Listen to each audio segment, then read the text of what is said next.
हमारे देशवासियों, आज मैं आपको बड़े एक महत्वपूर्ण विषय की ओर इस समय आपसे वार्ता कर रहा हूं और वो बहुत गंभीर विषय है, सोचने का विषय है। हमारे देश के संविधान में जो धारा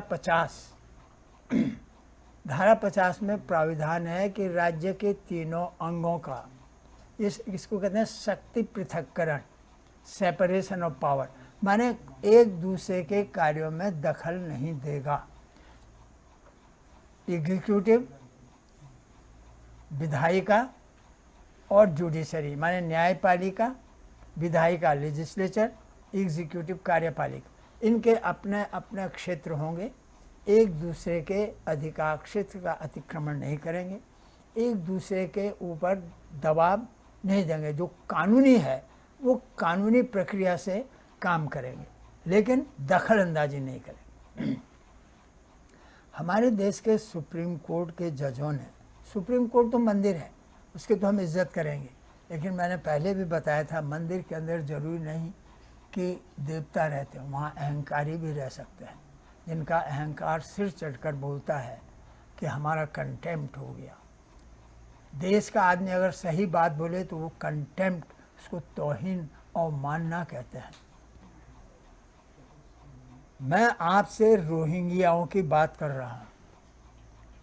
रोहिंग्या न तो हमारे देश के नागरिक हैं, न तो उनका संविधान के अंतर्गत कोई अधिकार है, न अधिकार था। वो विदेश से आए, उन पे संविधान लागू नहीं होता।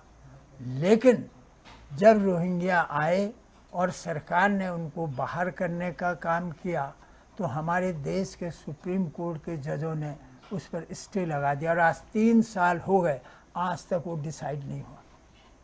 ये अन्याय की तरफ, यहाँ इनऑर्डिनेट डिले आप वो डिले होती हैं जब न्याय अन्याय में परिवर्तन हो जाता है, जहाँ वो जानलेवा हो जाता है। रोहिंग्या आज इस देश के अंतर्गत, हम आतंकवाद से जूझ रहे हैं, हम पॉपुलेशन से जूझ रहे हैं, हम पॉपुलेशन के भार से जूझ रहे हैं, हम बेरोजगारी से जूझ रहे हैं, हमारे साथ चारों तरफ हमारे शत्रु खड़े हैं और रोहिंग्याओं का अंदर आना, हमारी उस जनसंख्या पर उस कमर को और तोड़ देना, ये कहाँ तक जायज़ है और इसको क्यों स्टे किया गया? ये स्टेट फंक्शन था, ये सरकार का काम था। सरकार ने उनको बाहर करने की बात की। Which provision and which is that thing that gave jurisdiction और power to Supreme Court to stay this action of the government? ये स्टेट गवर्नमेंट, ये गवर्नमेंटल फंक्शन था, ये सेपरेशन, ये एग्जीक्यूटिव फंक्शन, ये कार्यपालिका का काम था। इसमें न्यायपालिका का दखल क्यों हुआ? क्यों आई न्यायपालिका? और आज तक डिसाइड क्यों नहीं किया उसको कि रोहिंग्याओं का किस चीज़ की वजह से राइट है? न तो उन पर संविधान लागू होता है, न उस देश के नागरिक थे, न नागरिक रहे हैं, फिर वो यहाँ कैसे रहेंगे? क्या हम अमेरिका हमसे वीज़ा क्यों मांगता है? ये चाइना हमसे वीज़ा क्यों मांगता है? पासपोर्ट के अलावा ऊपर से हम जर्मनी जाना चाहते हैं, वीज़ा क्यों मांगते हैं? ये कैसे आ गए अंदर?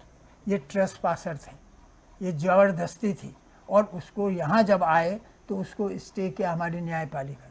इन्होंने इस देश को बिल्कुल अखाड़ा बना दिया है।